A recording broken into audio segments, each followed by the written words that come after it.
In this edition of UTA Spotlight, UTA reviews the various academic programs on campus and potential alterations and changes coming. The School of Social Work hosted a panel discussion for students to celebrate Black History Month. We have the first Terry Talk of the semester and see how one UTA student impacts the community.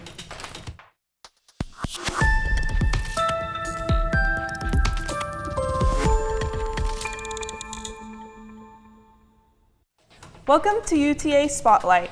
I'm Michelle Trevino. And I'm Olivia Ross. Thank you for joining us. UTA is reviewing academic programs for potential cuts or changes. Students and staff are waiting to see what changes could come next.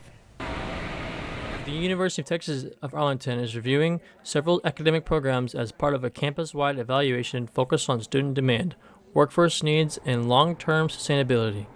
According to reporting from the Fort Worth Report, university officials say only a limited number of programs are under review, and no final decisions about cuts have been made. The review also comes as Texas universities prepare to comply with the new state law requiring curriculum evaluations. In a statement to the Fort Worth Report, UTA spokesperson Jeff Kaplan says the university is still gathering information that no specific program has been targeted for closure, adding that recommendations will only come after a full review of the data. For some students, the review is raising questions about how potential changes could impact their academic plans. I spoke with junior Samuel Villalobos, a construction management major, about how it could affect him. Well, I would feel pretty distraught. I put a lot of time and money into my degree, so I would feel cheated, I guess is the best word. I would say it's irresponsible, it's reckless, they're not thinking of the students when they do that. University leaders say recommendations from the review are expected later this year, with final decisions coming after additional evaluation and consultation with academic departments. This is Andrew Bobey with UTA Spotlight. University leaders say no final decisions have been made as the review continues. The UTA School of Social Work, along with the Black Social Work Student Alliance, held an event titled The Power of Presence, Black Identity in Professional Social Work, in recognition of the 100th anniversary of Black History Month. The Power of Presence, Black Identities in Professional Social Work was held on February 5th in the SWSH's main lobby. The event brought together UTA Social Work alumni, students, staff, and community members to discuss social work from the Black perspective. Event coordinator Dr. Alicia Tones, assistant professor of practice at the School of Social Work, emphasized the importance of alumni engagement with current students. It shows the students that are in the program what success looks like, and so how they can use their degree and how far that goes, and really the respect that's put on that degree. And so having all of the three panelists as UTA School of Social Work alumni was really important, just to again have that representation of seeing someone that has been where you are as a student and now is in leadership positions or different positions that these students dream to be in one day. The event also featured biographies of prominent Black historical figures and research by faculty and students highlighting connections between Black identities and racial disparities in the social work field. Panelists discussed sharing knowledge among Black colleagues, amplifying Black voices year-round, and ongoing efforts to erase the history of slavery. History teaches us sometimes we don't repeat history. So just because you took it down don't mean it didn't happen. Although this was the event's first year, Dr. Tones hopes it will become an annual Black History Month tradition. Alberto Gomez, UTA Spotlight. As for the future, Dr. Alicia Tones hoped to expand the panel to deepen community partnerships and continue creating space for students to have honest, affirming conversations around identity and professional practice. This week at UTA, students are stepping back into history through the eyes of legendary journalist Bob Schieffer. His work is the foundation of new exhibit in UTA Library's special collections called Our Man in Vietnam. You'll see photos, paintings, and stories from award-winning journalist Bob Schieffer. These artifacts feature his work reporting for the Fort Worth Star-Telegram, interviewing local service members deployed in Vietnam. Reporter Bree Alvarado interviewed Bob Schieffer for UTA Radio. I didn't become a reporter to save the world. I admit that. In the beginning, I just liked telling stories and knowing things that other people didn't know. But As time went on, I soon learned what an important role that journalism and a free press play in our democracy, and I really believe that now. I believe a journalist's most important role is offering fact-based stories that citizens can compare to the government's version of events. And if we can do that, we're doing our job. The exhibit is on view in special collections through April 4th and is open to the public. For our first Terry's Talk segment of the semester, Aiden went out and interviewed a fellow UTA student, Nathan Sullivan. Nathan is volunteering with the state representative who's passionate about serving the community. They talked about why civic involvement matters, what that experience looks like as a student, and how you can get involved too. Let's take a look. Hi there, my name is Aiden Clark, and this is Terry's Talk, where we show UTA students how to get involved on campus. Today I'm here with Nathan Sullivan. Nathan, thank you so much for coming out with us. Thank you very much for having me. Yeah, of course. So go ahead and tell us kind of what you do, what you need volunteers for, how UTA students can get involved, all that good stuff. Yeah, absolutely. So right now I'm the campaign coordinator for Representative Chris Turner. He's running for re-election for House District 101. So he represents UTA here, and he's done a lot for the school. The last 2 sessions, he's brought $12 million worth of funding to our school, so it is very personal to me. And I think it's important that every UTA student gets out and votes. We have a lot of volunteer opportunities, and we love to have young people around. Anything that we can have you guys do or bring y'all into the team, we'd love to have you. We have yard sign deliveries, poll greeting, block walking, mailing projects, really anything you can think of, and it's good hands-on experience. Oh, nice. That's a lot. What made you want to get involved specifically with this? What kind of like experience have you had that you saw this, you were like, I want to get involved? So, I was born and raised here in Arlington, so 21 years, and it's home to me. I'm very passionate about politics, and I feel like I can make a difference in people's lives and really change the world. So being given an opportunity here to serve at home has been just such a blessing, and I want to give other people the opportunity around me to absolutely excel and do the same. Yeah, I know that you mentioned that Chris Turner, he's wants to get funding for schools. Has he done anything so far for UTA specifically, kind of around, or does he have anything planned? Do you know anything like that? Of course. So things are always happening. It's a fast-moving world. But like I said, the last 2 sessions, he's brought $12 million worth of funding here to UTA specifically. A lot of local parks like Tyree Park, he completely renovated and brought over $1 million to that as well. It's just all about giving back to the community and the local people, and that's what he's been able to do. Yeah, so that's a lot. That's a lot of money. So for those who are not maybe politically inclined, I know myself, I'm not too politically inclined. Can they still help? Can they still get involved? Maybe they just want to help put up some yard signs, even if it isn't, maybe they can't vote yet, but can they still get involved with that? Yeah, of course. Like I said, it's a big community thing, and we really like to make it feel like a big family. It's a whole lot of fun, and just being involved and being active in the process, it really does make a difference. So all the people we can have, we love to have you. What do you personally hope to see from Chris Turner? Is there any morals, any actions that you specifically want to see from him? Whether that's politic-wise or social-wise, anything like that? Absolutely. Well, Chris is honestly one of the best men I know, and I really do look up to him a whole lot. I can't see anything other than really wanting him to win so he can keep doing all these great things he's doing. Yeah, I love that. He seems like a great guy. So our segment focuses on community service, volunteering work. Do you do anything outside of, the Chris Turner campaign that students can also get involved in, or any future projects? What does that look like? Yeah, well, not currently. I am all full Team Turner right now. But, we have a great political science department here at the school. We have a couple of different clubs. Pi Sigma Alpha is the Honor Society, and a Society of Political Affairs is open to everyone. So I think those are definitely things that you guys should look into, and they have good events. Yeah. Last question.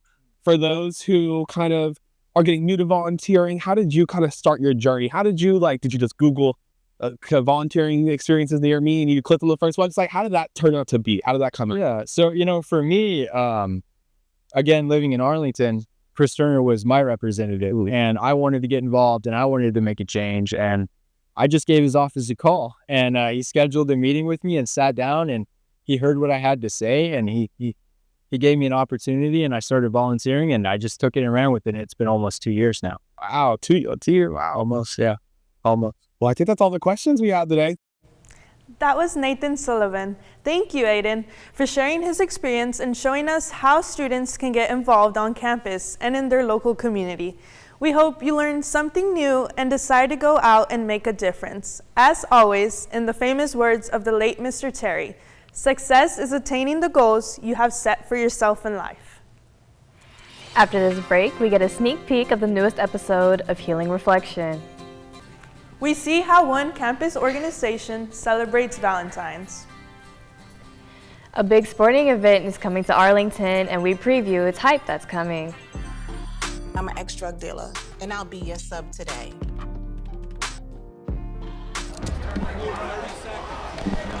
2 milligrams of fentanyl can be lethal. A lethal dose is in here. Who gets it, I won't know. It's cheap, it's potent, and it's profitable. The sad reality is, fentanyl is being mixed into everything now. More kitchen now.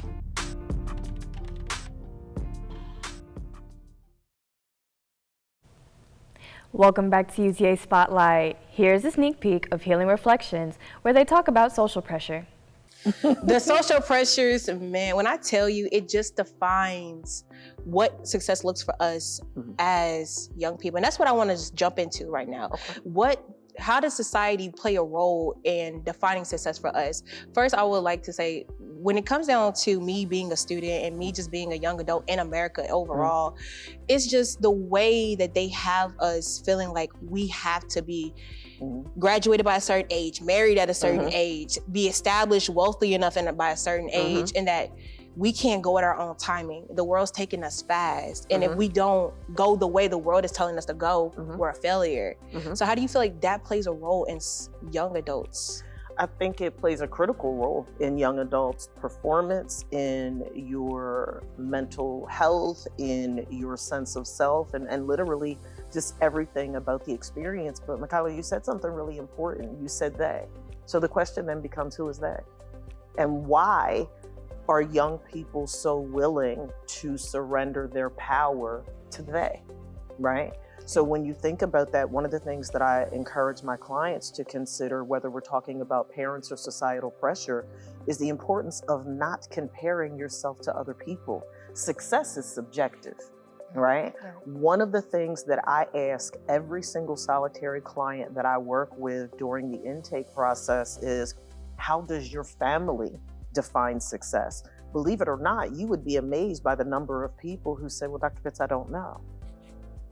So people ended up putting all of this pressure on themselves to meet these standards that they couldn't put their finger on the pulse of. Remember I said last time, I said, we have to be able to put our finger on the pulse of whether it's our emotions or our feelings or expectations or whatever it is. And when people can't do that, who is they? It's in here. It's in here in many cases. So we have to unpack that and get to a much deeper understanding of why they is taking so much control and power in a person's life. And it creates burden and weight that you were never supposed to carry. The objective of Healing Reflections is to make students understand they don't have to go through things alone, and that help is always available to them. To view the whole conversation, please subscribe to Michaela's YouTube channel @TheRealOneTV. And we toss it to Austin for sports. That is right. The Maverick Report starts now.